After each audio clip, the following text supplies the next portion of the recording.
Press கிளப்பில் உணவு விடுதி திறந்து வைத்து உங்களோட உரையாடுவதற்கு எனக்கு கிடைத்த வாய்ப்புக்கு மிக்க நன்றி, மகிழ்ச்சி. இந்த உணவு விடுதி என்பது இப்போ இந்த மந்த்லேயே இது 2வது. எங்கள் இந்த மாநகர காவல் ஆணையரகத்தில் கீழே கிரவுண்ட் ஃப்ளோரில் ஒரு உணவு விடுதியை இந்த மாதம் நாங்கள் திறந்து வச்சோம். ஏன்னா இதுக்கு முன்னாடி கொடுத்துருந்தது அதோட ஃபுட்டோட குவாலிட்டியும் நல்லா இல்லை, அதே மாதிரி ரேட் அதிகமாக இருந்ததுன்னு சொல்லிட்டு இந்த முறை நாங்களே எடுத்து இதே மாதிரி ஏர் கண்டிஷன் பண்ணி எங்கள் போலீஸ் கான்ஸ்டபிள்ஸை அதில் போட்டு குக்கிங்க்கு மொத்தம் அவுட் சோர்ஸ் பண்ணி ஆரம்பிச்சிருக்கிறோம். சென்னை கமிஷன் ரேட்டில் வரக்கூடிய பிரஸ்காரங்களுக்கு தெரியும். அது நான் நினச்சேன், அதை நான் பண்ணதில் ஒரு மிக நல்ல விஷயம். ஏன்னா ரொம்ப சீப்பாக ஒரு ஃபுட்டு யாருக்குன்னா கமிஷன் ரேட்டுக்கு வரக்கூடிய பொதுமக்கள் கிரீவன்ஸுக்கு வராங்க, அவங்களுக்கும் சரி, அதே மாதிரி அங்கே இருக்கக்கூடிய பத்திரிகையாளர்கள், எங்கள் கமிஷனர்லேயே வேலை செய்யக்கூடிய ஒரு 700க்கும் மேற்பட்ட மினிஸ்டர் ஸ்டாஃப், இவங்களுக்குலாம் அது பண்ண ஒரு நல்ல விஷயம் நினச்சேன். அந்த ரேட்டு பார்த்தா நான் நினச்சேன் சென்னையிலே நாம் தான் ரொம்ப சீப்பான ரேட்டில் ஃபுட்டு கொடுக்குறோம், காஃபி டீ கொடுக்குறோன்ட்டு. நீங்கள் ப்ரெஸ் கிளப்பில் இந்த உணவு விடுதி ஆரம்பிக்கும் போது நான் குறிப்பாக கேட்டு வாங்கினேன், என்ன ரேட்டு கொடுக்குறாங்கன்னு பார்க்கும்போது தான் தெரிஞ்சது அதை விட இவங்க விலை குறைவாக கொடுக்க முடியுது இவங்களால. அப்புறம் எனக்கு ஒரு டவுட் இருந்தது, குவாலிட்டி நல்லா இருக்குமா, விலையை குறைச்சிருக்கிறாங்களே, போய் செக் பண்ணுவோன்ட்டு. ஸோ இப்போ இங்கே வந்தபோது இவங்க கொடுத்த டீ காஃபிலாம் பார்க்கும்போது அதோட தரமும் நல்லா இருக்குது, விலையும் குறைவாக இருக்குது. இது ஒரு பெரிய விஷயம், உங்களுக்கு வாழ்த்துக்கள். ஏன்னா அந்த ப்ரெஸ் கிளப் சில விஷயங்கள் சொல்கிறத நீங்கள் யாரும் தவற எடுத்துக்கூடாது. நான் சென்னைக்கு 2004 வந்தேன் அஸ் டிசி அண்ணா நகரா. அதுக்கு முன்னாடி ஒர்க் பண்ணதெல்லாம் சவுத்தில், திருநெல்வேலி, தூத்துக்குடி, கன்னியாகுமரின்னு சவுத்தில் ட்ரெயின் ஆகிட்டு டிஸ்ட்ரிக்ட் எஸ்பியெல்லாம் இருந்துட்டு சென்னைக்கு வரும்போது 2004 டிசி அண்ணா நகரா வந்தேன். வந்ததுலேருந்து இப்போ 21 வருஷம் ஆச்சு சென்னையில். அந்த 21 வருடத்தில் பாதிக்கு மேலே 12 வருடத்துக்கு மேலே சென்னை சிட்டி போலீஸில் இருந்திருக்கிறேன். டிசியாக ஒரு 4 வருஷம் இருந்தேன். டிசி அண்ணா நகர் தெரியாதவங்களுக்காக, பழையவங்களுக்குலாம் தெரியும், புதுசாக வந்துருக்கிறவங்களுக்காக. டிசி அண்ணா நகரம், டிசி மவுண்ட்டாக ஒரு 4 வருஷம் இருந்தேன். Joint commissioner south, joint commissioner டிராஃபிக்காக ஒரு 3 இயர்ஸ் இருந்தேன். அதுக்கப்புறம் additional commissioner traffic, additional commissioner நார்த்தாக ஒரு 4 இயர்ஸ் இருந்தேன். இப்போ கமிஷனராக, அதாவது எல்லா நிலைகளிலும் சென்னை சிட்டியில் இருந்திருக்கிறேன். இங்கே இருக்கும் பொழுது இந்த சென்னையில் முக்கியமான இடம் பந்தோபஸ்த் டிஸ்ட்ரிக்ட்னா ட்ரிப்ளிகேன்பாங்க. ட்ரிப்ளிகேன் சென்னையில் பந்தோபஸ்த் டிஸ்ட்ரிக்ட். அப்போ இப்பயும் அது ஓரளவு கண்டினியூ ஆகுது. இந்த பந்தோபஸ்துக்கு வரும்போது நிறைய முறை இந்த ரோட்டில் தான் நின்றுருப்போம். 20 வருஷமாக பல முறை இந்த பந்தோபஸ்துக்கு வரும்போது வெளியே நிற்போம். ஆனால் ஒரு நாள் கூட இந்த ப்ரெஸ் கிளப்புக்குள்ளார வரணும்னு நினச்சதே இல்லை. ஏன்னா அது அப்படி வர முடியாத ஒரு நிலைமை தான் இருக்குது.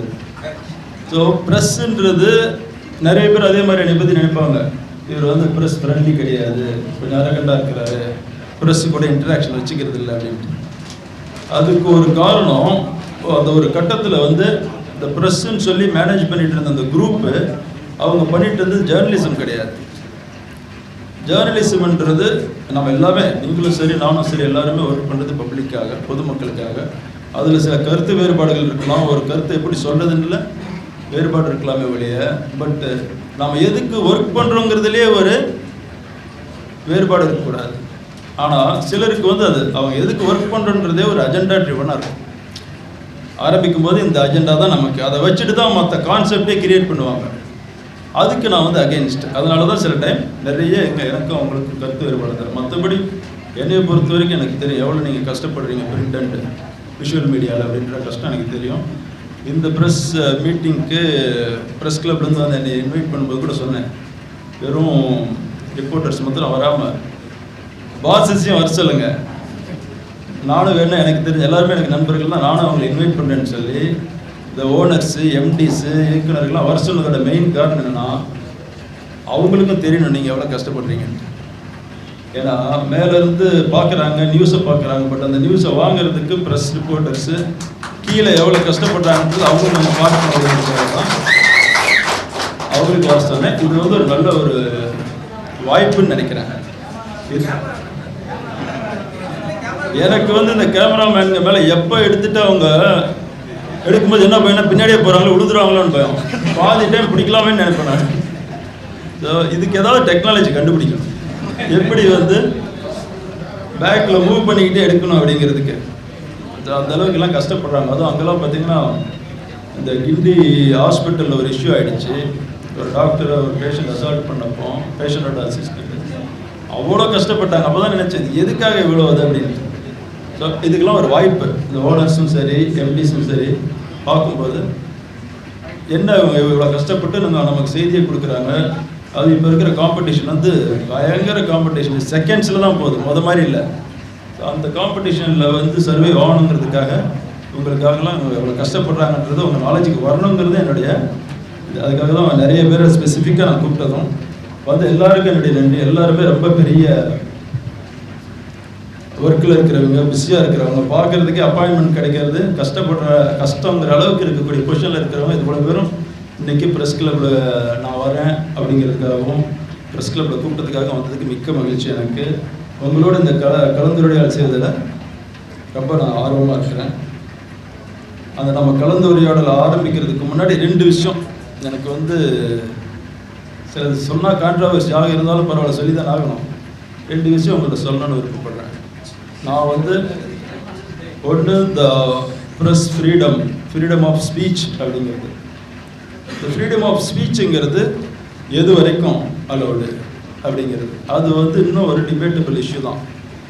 நம்ம வந்து எப்போ ஒரு முதல்ல சொன்ன மாதிரி ஒரு கான்செப்டுக்கு ஒரு கருத்துக்காக பொதுமக்கள் நன்மைக்காக ஒரு விஷயத்தை சொல்லும் பொழுது கண்டிப்பாக அந்த ஃப்ரீடம் ஆஃப் ஸ்பீச்சுன்றது எல்லாரும் சப்போர்ட் பண்ணக்கூடிய விஷயம்.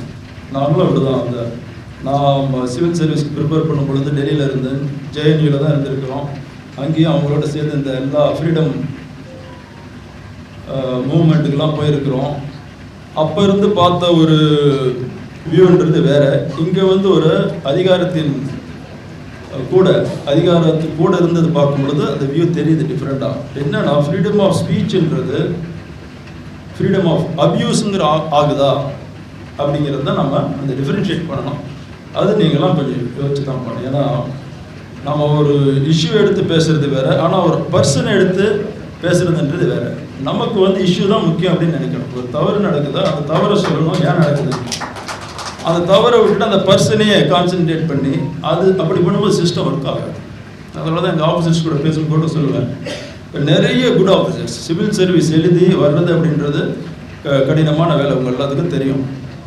ஒரு நல்ல வந்து ஒரு அகாடமிக் கேரியர் நல்லா இருக்கிறவங்க, ரொம்ப ஆம்பிஷியஸாக இருக்கிறவங்க எழுதி கஷ்டப்பட்டு வராங்க. வந்து ஒரு பொசிஷனில் உட்காந்து ஒரு ஒர்க் பண்ணும் பொழுது பண்ணுற ஒர்க்கை கிரிட்டிசைஸ் பண்ணுறதை விட அந்த பர்சனை நீங்கள் அதிகமாக கிரிட்டிசைஸ் பண்ணும் பொழுது, அது குறிப்பாக அந்த பொசிஷனில் இருக்கக்கூடியது ஒரு லேடி ஆஃபீஸராக இருக்கும்போது அவங்களுக்கு ஏன்னா அந்த வேலைக்கு வரணும். அப்போ என்ன ஆகும்னா விலகி போவோம். நம்ம வந்த பர்பஸ் வேறு, பட் ஆனால் நம்ம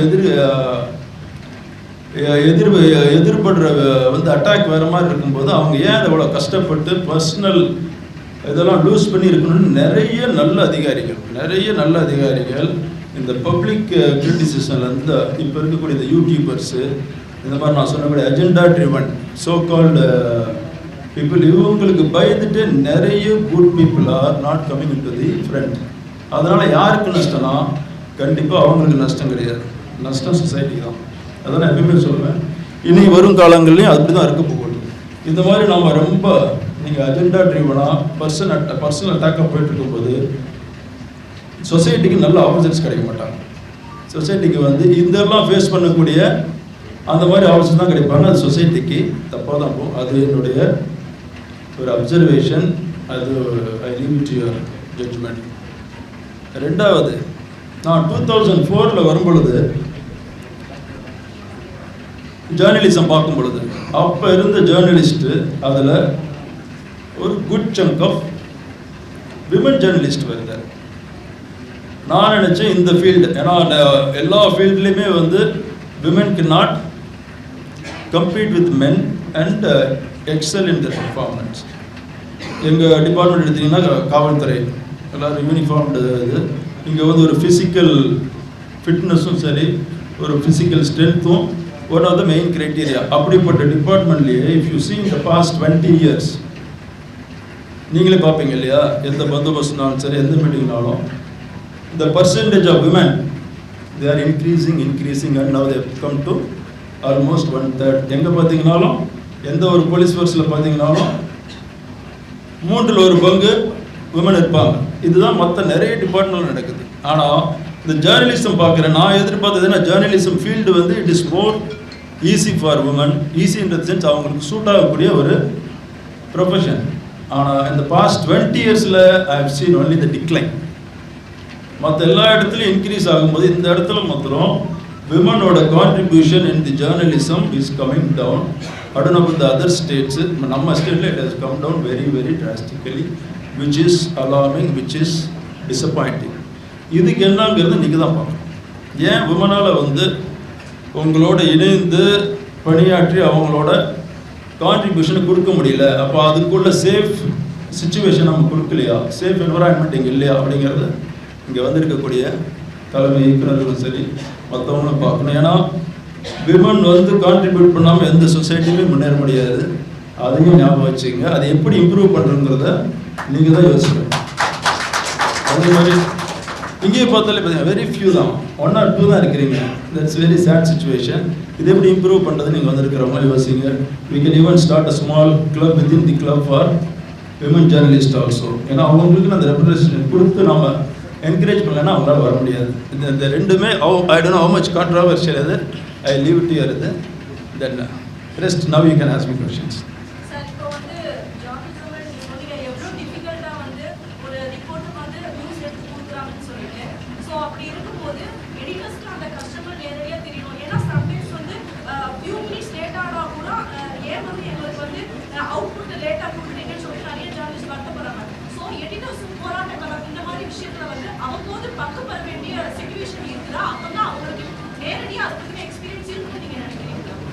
எல்லாம் நீங்கள் கேட்குறது நோட் பண்ணிக்கிட்டு இருக்கிறாங்க.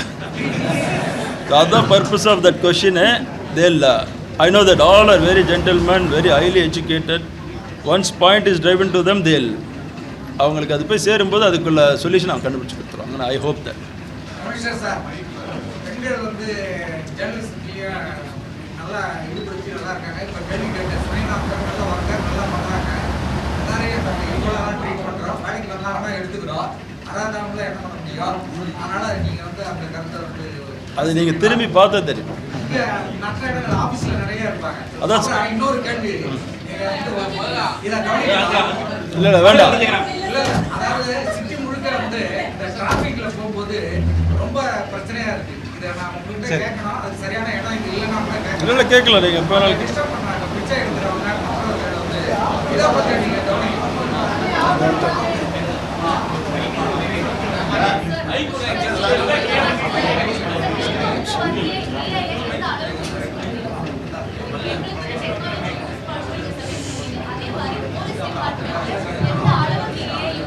இப்போ போலீஸ் டிபார்ட்மெண்ட்டில் நாங்கள் யூஸ் பண்ணுற பிளேசஸ்ன்னு பார்த்தீங்கன்னா இன்டர்னல் ரிவ்யூஸ்லாம் அதை விட்டுருங்க.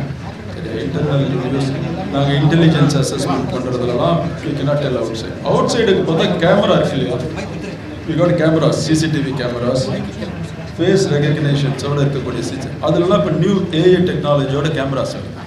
ஸோ அதை தான் நான் வி ஆர் ஸ்டார்டட் இன்ஸ்டாலிங். அதில் என்ன அட்வான்டேஜ்னா எங்களுக்கு முதல்ல நம்ம ஃபேஷியல் ரெகக்னேஷன் போட்டு அந்த கேமராஸ் பார்க்கும்போது we have to manually in the computer we have to check. Now AI cameras are coming in. இப்போ தான் கம்மிங் இன். இது வரும்பொழுது ஆட்டோமேட்டிக்காக இந்த டிடெக்ஷன்ஸ் கிவ்ஸ் அன் அலார்ம். அதில் ஒன்று பார்த்துருப்பீங்க, இந்த சேப்பாக் ஸ்டேடியத்தில் வி புட் ஒரு சென்னை சிங்கம்னு ஒன்று போட்டு வி ஆர் ஃபாலோயிங். அதில் வந்து we use the AI cameras. All 64 cameras AI cameras. Whatever we wanted. யார் ஒரு ரெட் கேப்பு போட்டு போகிறவங்களாம் காமினா எல்லாம் காமி.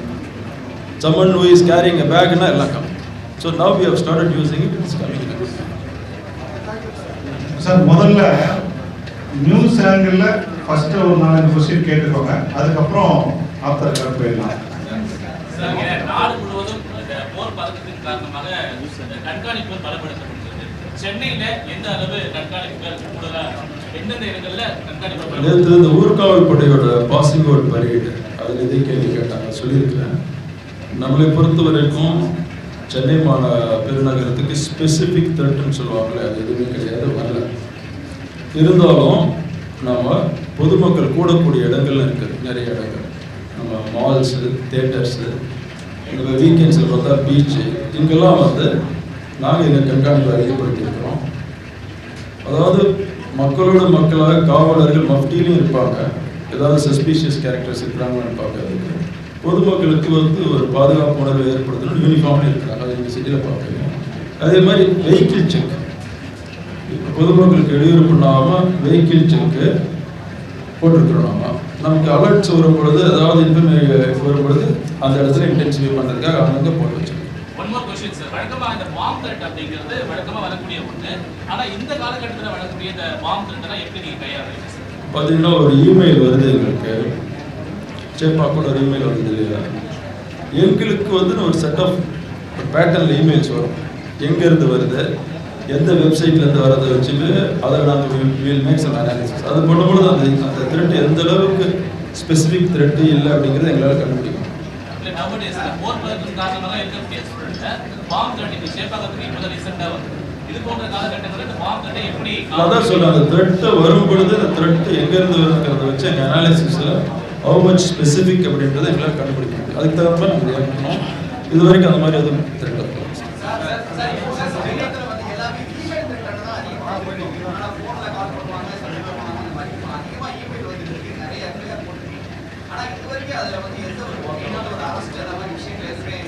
அந்த அது வந்து இன்வெஸ்டிகேஷன் இருந்தாலும் ஒரே ஒரு வேர்டு சொல்லி முடிச்சுருக்கேன்.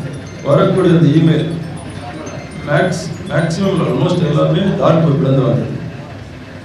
அதனால் யார் அனுப்பிச்சாங்கன்றது இன்னும் பின் பாயிண்ட் பண்ண முடியல. பட் அதை பார்க்கும்போது ஒரு சின்ன ப்ரூவ் பண்ண போது தான் தெரியுது.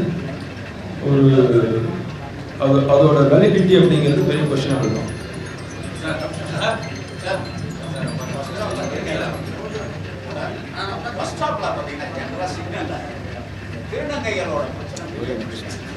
Anything urgent? Anything urgent? What of saying sir?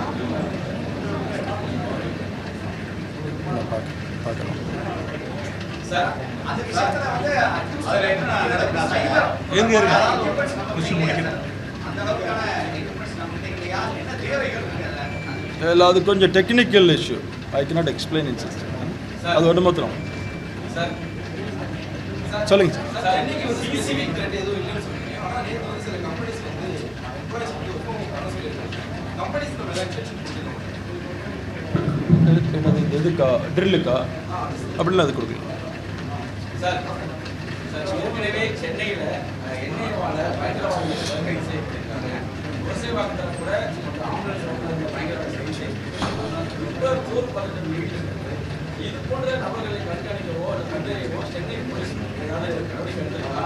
ஏற்கனவே சிசிடிவியால் சென்னை போலீஸில் முதல்லேருந்து இருக்கிறது. பட் நான் வந்ததுக்கு அப்புறம் ஒரு 3 பிரிவு உருவாக்கணும். ஒன்று வந்து இந்த போதைப் பொருட்கள் தடுப்பு ஏஎன்ஐயும் பார்க்க, அதே மாதிரி ரவுடிசத்தை கண்ட்ரோல் பண்ணுறதுக்கு ஓசியு. அது ரெண்டுமே இப்போ கவர்மெண்ட் கூட அனௌன்ஸ் பண்ணி நான் டெம்பரரியாக ஆரம்பித்து அது ஃபங்க்ஷன் பண்ணாத கவர்மெண்ட்டுக்கு எழுதும்போது அப்ரூவ் பண்ணி சாங்ஷனே கொடுத்துட்டாங்க. இதே மாதிரி கம்யூனியல் இன்டெலிஜென்ஸ் சிஐடபிள்யூன்னு ஒன்று முதல்ல இருக்குது. அதையும் இப்போ பலப்படுத்திருக்காங்க. அவங்களோட ஒரே வேலை தான், அவங்களோட ஒரே வேலை அவங்க வந்து என்ஐஏ அதே மாதிரி ஐபியில் வரக்கூடிய எல்லா தகவலையும் அது ஃபாலோ பண்ணுறது தனியாக. சிசிடிவி வழக்குகள் சார் சார் இங்க சார் நீங்க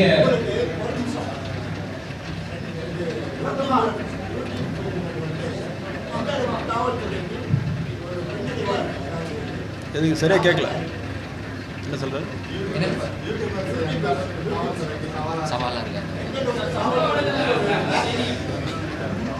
இதில் வந்து இந்த லோன் வல்ஃப்னு சொல்லுவாங்கல்ல, அட்டாக்ல வந்து லோன் வல்ஃப்ன்றது யாரும் கண்ட்ரோல் பண்ண முடியாமல் இருக்கக்கூடிய ஆளுங்க. இந்த யூடியூபர்ஸ்லாம் லோன் வல்ஃப்.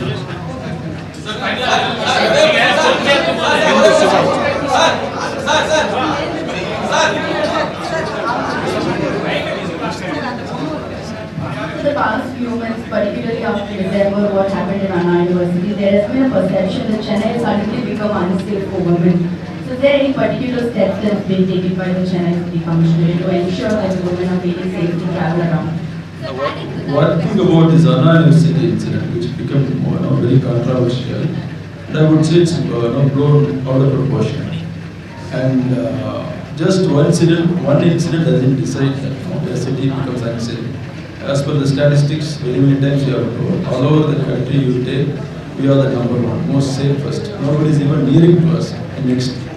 அதனால அந்த இன்சிடென்ட்ல கூட பாத்தீங்கன்னா that fellow has been arrested, case has been charge sheeted, probably will get conviction in few days also.